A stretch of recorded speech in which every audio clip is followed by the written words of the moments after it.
Coming up. Are we up? We are up on Facebook. We are up on Twitter. We're up on YouTube. We are coming up on LinkedIn and Twitch as usual. You know they're always the stragglers. The stragglers. Come on. All right, we are up on Twitch. Here comes LinkedIn. We're waiting on LinkedIn. You usually come before Twitch. That's interesting today. And we have everybody up. We are on. We're live, getting it together. Another moment here. Since that hype cartel space didn't work out, pardon me. Since the hype cartel space didn't work out, I'm going to go back to what I started last week, which is reading my book, the book that Yanni actually recommended for me, that I'm in love with so far, called Breaking the Habit of Being Yourself.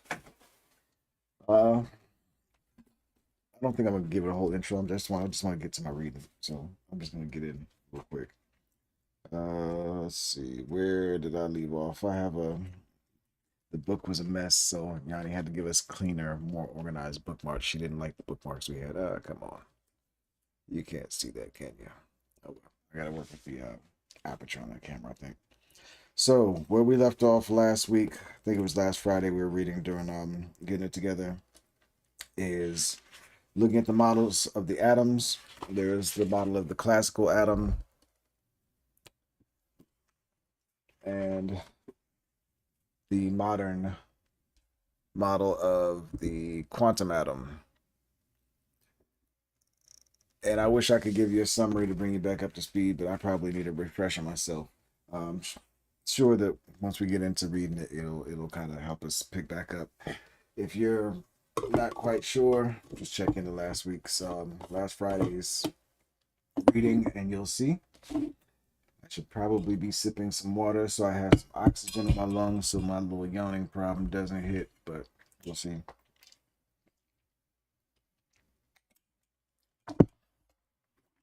Shit, almost lost that. Pardon my. Let's see. Vitamins. All right, let's get into it. We're in chapter 1, Breaking the Habit of Being Yourself, How to Lose Your Mind and Create a New One, which is kind of what I'm doing. I'm rebooting myself, I'm recoding myself, and as you can see with the camera, I'm also recording myself. That's kind of my little mantra right now. Rebooting, recoding, recording. This is all so that as I'm evolving and finding ways to improve and better myself and kind of patch some of the cracks and holes, hopefully I can share, what's working with me with people. And I'm doing this stuff live now as opposed to recording them and as opposed to recording these and editing them, because I just don't have the time right now. So I'm taking you along with what I'm doing day to day on certain tasks that are necessary for me to keep improving myself, but also in order to reach this mission of improving mental health awareness, communication, resources, and education in the hip hop community and in marginalized communities as a whole, and worldwide through all cultures and communities, to be honest, but starting with hip hop and marginalized communities. So let's go. The real quantum atom. Um, yeah, this is funny. So I just showed you the picture of the classical atom, which is just the old standard model that you've probably seen since childhood, especially if you're my age. Come on, are we gonna get some? Let's try and autofocus. See if it's gonna fight me for autofocus. Don't fight me. So the classical atom, and then the electron cloud. If I hold it back, maybe it's better. Okay, the electron cloud, and then figure C is right here. That is an actual model of an atom. There's nothing there. Creative fun. Okay, cool. It says for figure 1C, this is the most realistic model of any atom. It is no thing materially, but all things potentially. Potentially. Dope like that. Let's get going. Another puzzle. Subatomic particles and larger objects play by different rules. Let's go. But this alone wasn't enough to explain. You know what? I feel like I need to get back. This is going to be interesting. No, we're going to just go and you're going to have to go back if you want to check it out. We'll catch up. But this alone wasn't enough to explain the nature of reality. Einstein and others had another puzzle to solve. Matter didn't always seem to behave in the same ways. When physicists began observing and measuring the tiny world of the atom, they noticed that at the subatomic level, the fundamental elements of the atom didn't obey the laws of classical physics the way that larger objects did. Events involving objects in the large world were predictable, reproducible, and consistent. When that legendary apple fell from a tree and moved toward the center of the earth until it collided with Newton's head, its mass accelerated with a consistent force. But electrons, as particles, unusual ways. Behaved in unpredictable, unusual ways.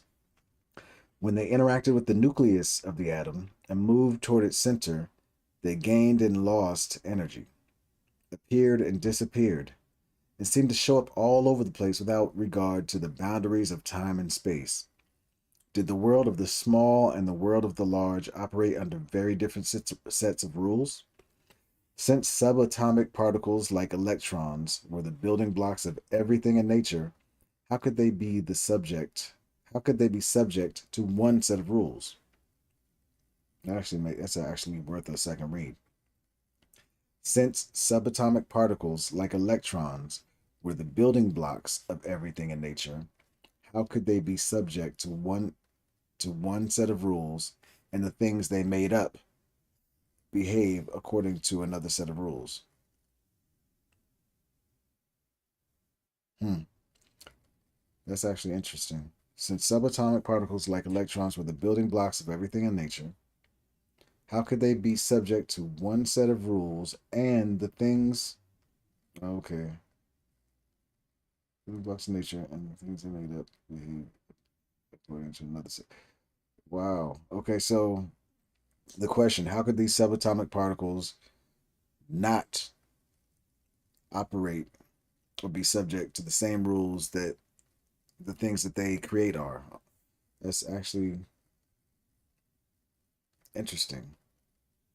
Like, does a parent is a parent subject to the same rules that their children are in a household? Normally, no.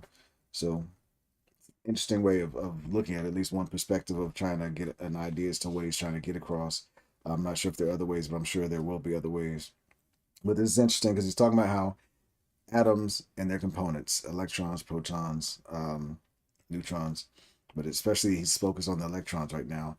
Um, but if these are the things that make up everything around us, the air, the molecules that create the air, if these are the building blocks of everything that makes up everything that ends up forming our skin and our bones and our physical brains and all that, if those are the things that make us, if those are our parents, then are they really subject to the same limitations that our physical bodies are? Good, good food for thought. So next section, from matter to energy. I'm gonna get this book thing down one day. I think what I'm gonna do is when I get the lab set up again, I'll probably have a camera that's focused, just aiming down on on the book itself, and maybe have that maybe make that the main screen or main window here, and have me as like a little picture in picture or something if I even need to be there. I guess the dynamic and movement keeps people more visually engaged, which is why you see all the movement on the screen now. Reminder, on the Grayskull Discord now, we have a channel for videography where we're going to start. Hopefully, I'll find some people to start opening up and engaging and some conversations and sharing resources and inspiring one another to keep creating some dope visuals, along with what we're doing musically already. We got the Molotov Music channel on the Grayskull Discord. We got a few others. If you want to get on the Grayskull Discord, just DM or reach out to any member of Grayskull. We'll be able to help get you on.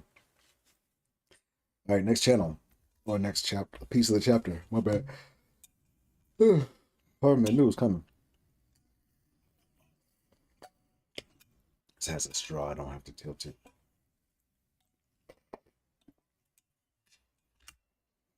From matter to energy, particles pull off the ultimate vanishing act. That sounds so dramatic. Let's get the mic aimed toward me, I guess. At the level of electrons, scientists can measure energy dependent characteristics such as wavelength, voltage potentials, and the like. But these particles have a mass that is so infinitesimally small and exists so temporarily as to be almost non existent. This is what makes the subatomic world unique. In subatomic world, yo, this if you really, I don't know if you can nerd out like I do for a minute, but this is kind of the basis of what you're gonna be seeing, that world that you're gonna see in the next Ant-Man that comes out in I think February.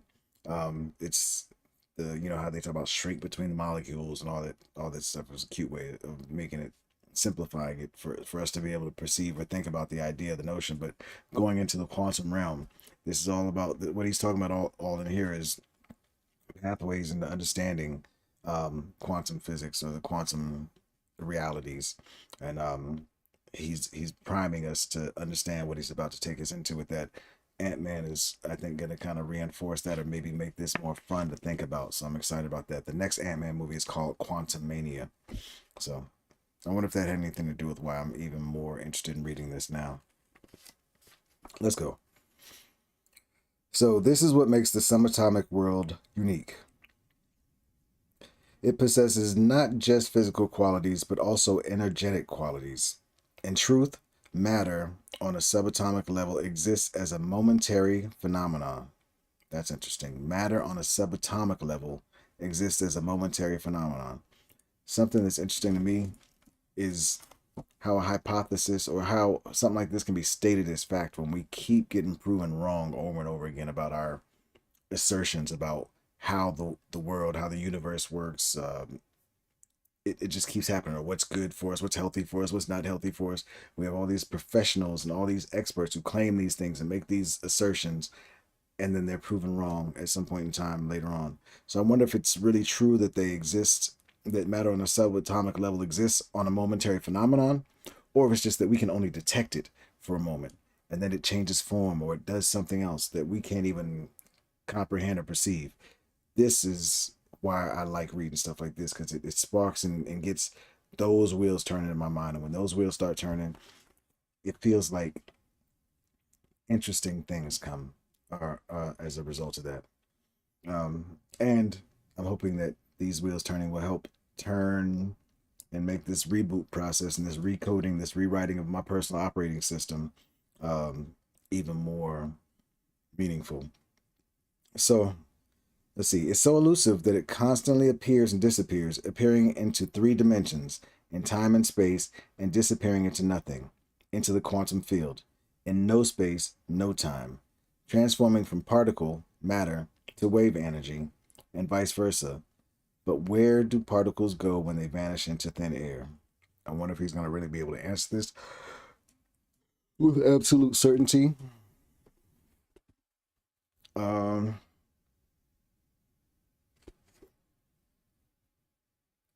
so it's interesting that what's happening here, and this may just be because I'm rusty on my science too, but they've got a little chart or image here. Come on, one of these days I'm gonna get good with it. Yeah, I got the right page, but this right here is collapsing the wave function. There's four different images there. One says the electron could be anywhere, and it shows no electron, it just shows the electron cloud. And then it shows the nucleus and none of the electron clouds, so there's no gray around there.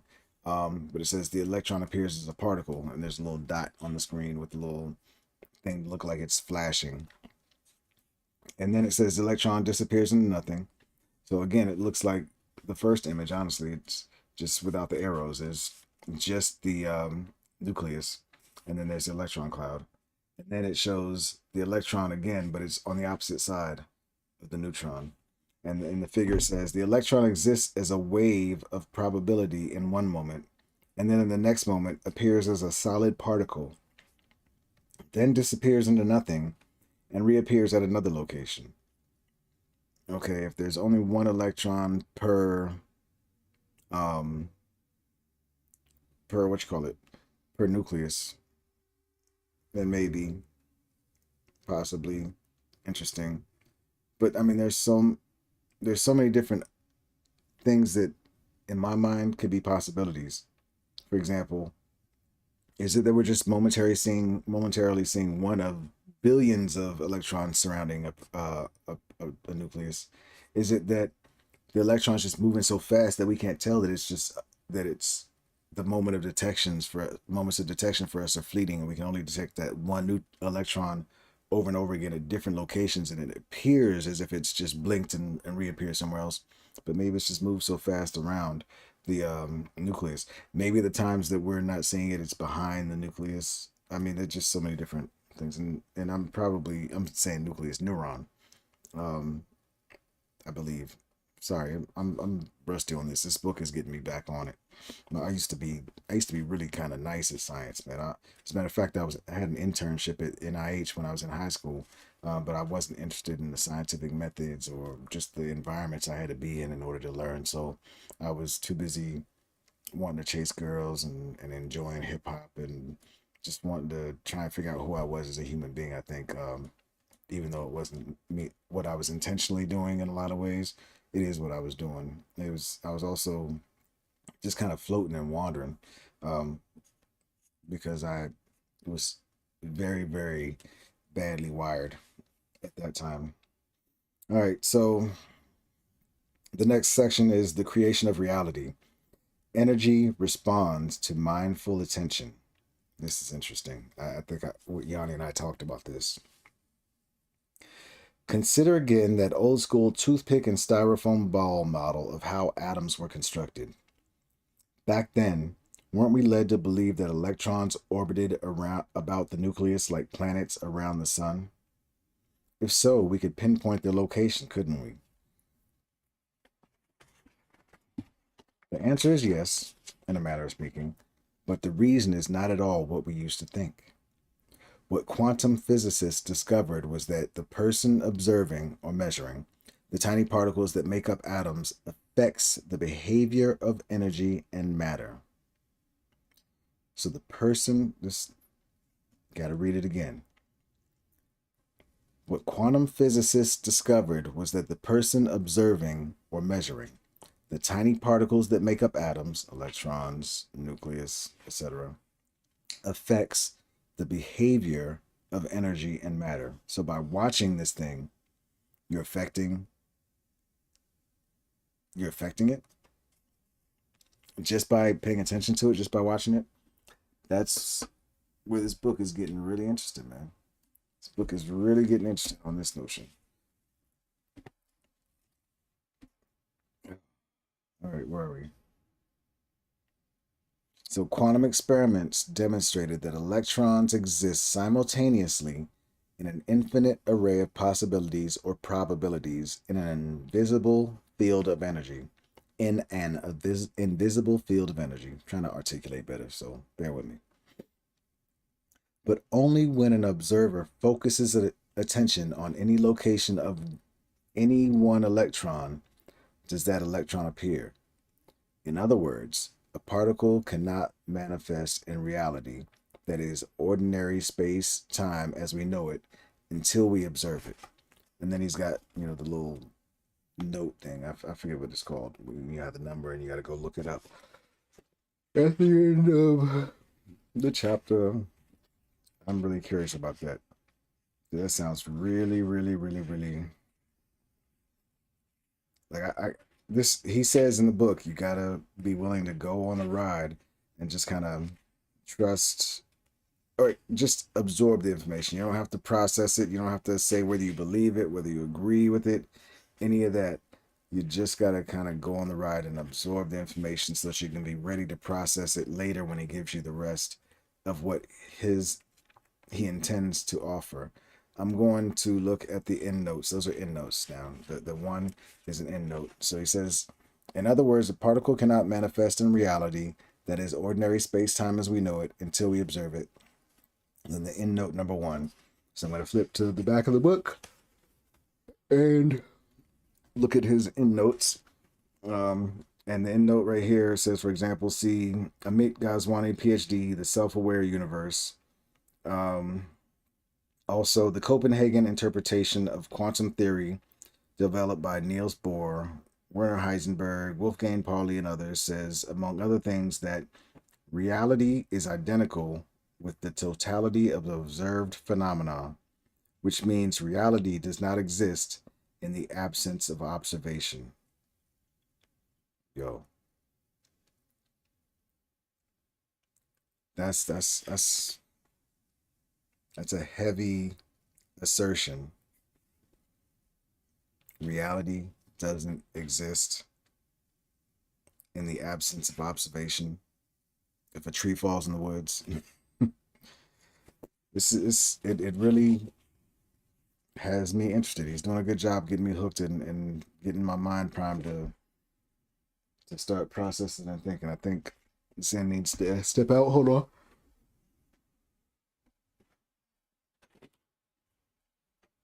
Okay.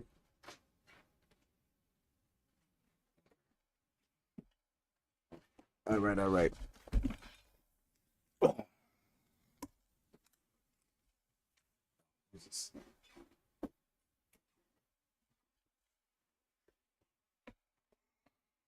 All right, let's go.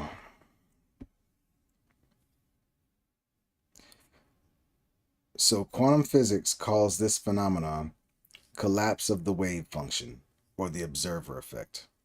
We now know that the moment the observer looks for an electron, there's a specific point in time and space when all probabilities of the electron collapse into a physical event. With this discovery, mind and matter can no longer be considered separate. They are intrinsically related because subjective mind produces measurable changes on the objective physical world. It's a big, big assertion. Are you beginning to see why this chapter is titled The Quantum You? At the subatomic level, energy responds to your mindful attention and becomes, and becomes matter. That smoothie was great. How would your life change if you learned to direct the observer effect and to collapse infinite waves of probability into the reality you choose? Could you get better at observing the life you want? Oh, it sounds like, to me, right? And when I say to me, to the me that I'm looking to reboot, to change, to recode, that I'm the person who's coming with an open mind and having to remind himself to keep an open mind. Because right now, this makes me want to say, nope, shut it down. But hearing this, it sounds it sounds unrealistic. It sounds like something out of a sci-fi movie, something like that. But I'm gonna take the ride. There are a lot of things I can't explain in the world. There are a lot of things I can't explain in life, and science is always processing things scientifically is one of those things that helps me find peace of mind with coming to grips and coming to understand new and different concepts. Belief, just raw belief, doesn't quite work for me. You can tell me to believe all you want. It just doesn't work for me very easily. So that's what this is for, is for me to take some other people's ideas open mindedly and see how I can process them. And honestly, just this alone makes me want to just say, oh, I've read enough for today. And that's only 2 pages, um, because I just really want to chew on this. But we're going to go a little further. Okay, so an infinite number of possible realities await the observer. So ponder this. Everything in the physical universe is made up of subatomic particles. So ponder this. Everything in the physical universe is made up of subatomic particles such as electrons. By their very nature, these particles, when they exist as pure potential, are in their wave state while they are not being observed. They are potentially everything and no thing until they are observed. They exist everywhere and nowhere until they are observed. Thus, everything in our physical reality exists as pure potential. If subatomic particles can exist in an infinite number of possible places simultaneously, we are potentially capable of collapsing into an existence of an infinite number of possible realities. Oof. Ooh-wee. This is all, this is multiverse of madness, all that, not necessarily directly, but this is the type of thought that this triggers and sparks inside of me. And like I said, normal me is like, this is crazy. You tripping. But in my heart, I want all of this to be real. And I really want to go on this ride and learn something that's going to really empower me and really just like blow my mind. And I'm hopeful that that's what's going to happen by the end of this read. Uh, in other words, if you can imagine a future event in your life based on any one of your personal desires, that reality already exists as a possibility in the quantum field. But just by thinking about something and imagining something, now there's the potential for that reality to exist. Let me close this door. Hold on. Where are you staying or you going? Staying? Staying or you going? You're not going anywhere. Come on, man. Come on. This is not time for that, all right? Just hang out with me for a minute. We'll go in just a minute. We'll go finish up. We had a dope dog walk this morning. If you don't know already, posting some of the footage. I got some really nice shots, some nice footage. Zen undercut me and put me on the ground for about 1.2 seconds. I bounced right back up. It was funny. I caught it on camera, but I fell so fast and got back up so fast you can barely tell that I hit the ground. It was funny, man. All right, let's go. So, in other words, if we can imagine something happening that makes it creates the reality, that again sounds weird, sounds spooky, but we're here for the ride. So, in other words, if you can imagine a future event in your life based on any one of your personal desires, that reality already exists as a possibility in the quantum field, waiting to be observed by you. If your mind can influence the appearance of an electron, then theoretically it can influence the appearance of any possibility.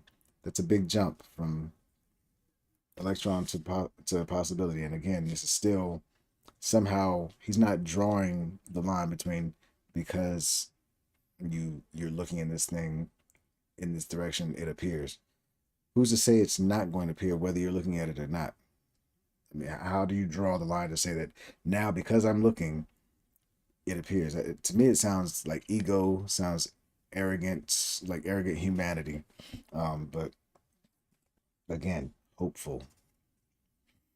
So this means that the quantum field contains a reality in which you are healthy, wealthy, and happy, and possess all of the qualities and capabilities of the idealized self that you hold in your thoughts. Stay with me, and you will see that with willful attention, sincere application of new knowledge, and repeated daily efforts, you can use your mind as the observer to collapse quantum particles and organize a vast number of subatomic waves of probability into a desired physical event called an experience in your life.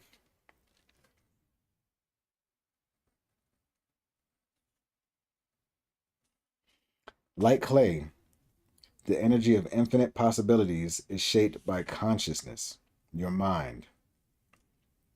And if all matter is made of energy, it makes sense that consciousness, mind, in this case, as Newton and Descartes called it.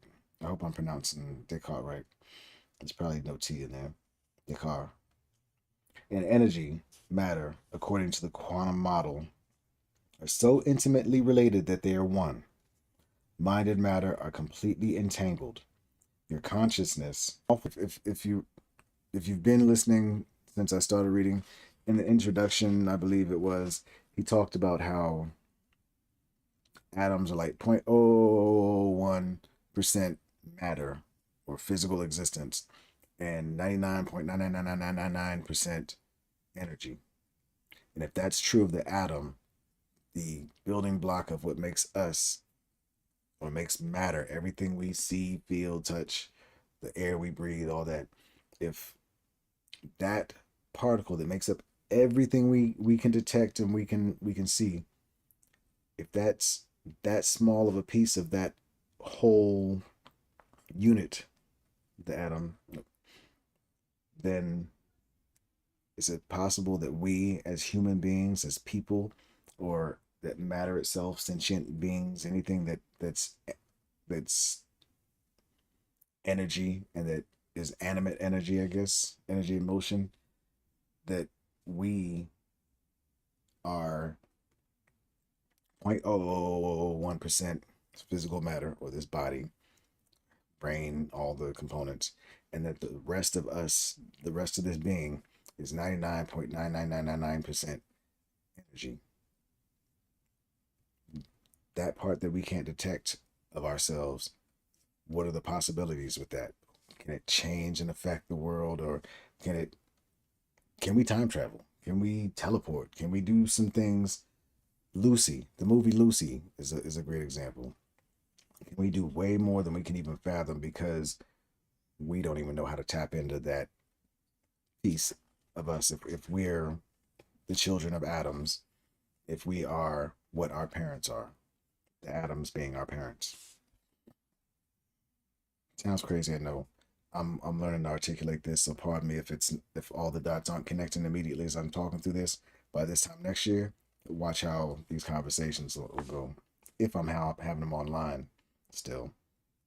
Hopefully I'll be doing this well enough that I won't have to do it online and we can have in-person hangouts with people with similar mindsets, meaning not everybody who agrees and thinks the same thing, not an echo chamber, but people who all come with the interest in learning and engaging in learning opportunities or sharing information, knowledge, skills, etc., with love as the intention, and with ego and all that other BS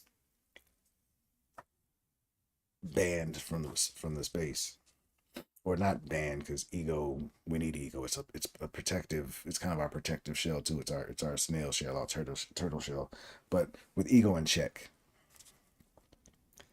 All right, light clay. Mind and matter are completely entangled. Your consciousness mind has effects on energy matter because your consciousness is energy and energy has consciousness. You are powerful enough to influence matter because at the most elementary level, you are energy with a consciousness. You are mindful matter. In the quantum model, the physical universe is an immaterial, interconnected, unified field of information, potentially everything, but physically no thing. The quantum universe is just waiting for a conscious observer, you or me, to come along and influence energy in the form of potential matter by using the mind and consciousness. We, as observers, cause a particle or groups of particles to manifest physical experiences in the form of events in our lives. Gotcha. Events in our lives. This is crucial to understanding how you can cause an effect or make a change in your life. When you learn how to sharpen your skills of observation to intentionally affect your destiny, you are well on your way toward living the ideal version of your life by becoming the ideal version of yourself. See, saying this is crucial to understanding that I need more supportive info, more supporting documentation, and I'm hoping that that is coming, hoping that's on the way. Um, I'm I'm actually still excited. I'm a little like but I'm excited. Um, the next section is we are connected to everything in the quantum field, but I'm reading as I have the time to do so, obviously, and it is time to get back to business. I've done quite a bit this morning. I've been up since 6. Got a lot done with the dog walk, with creating the promo stuff for Configures. The Twitter space tonight. Follow at Rap Token XYZ on Twitter, and you can join the space with us. Hosted by King Mizzo, made it King Mizzo, myself, and Demond Deshawn from Grayskull. Um, I've been working on that this morning. Been working on a lot of stuff with Trello, a lot of organization and task management stuff, and it's just been a busy morning, man. And I'm ready to go get some lunch real quick and get on with the rest of my day because I have a bunch of other things that have to be done, including getting some rest before the Twitter space tonight. So I'm fresh and I'm on point. So that means I have to get my other stuff done early. Thanks for rocking with me. If you came and sat in with me, again, we're reading Breaking the Habit of Being Yourself as I am working on rebooting, recoding myself, rewriting my operating system, and I'm recording the process and sharing it in case it can help somebody else. This is Getting It Together, and I am Shaw, aka Dragon's Pitchfork, on all socials at Dragon's Pitchfork. On Twitter, it's with the number 4, but I have the other name too. I think it's at Dragon Pitchfork, but it's really at Dragons, PITCH, the number 4, RK.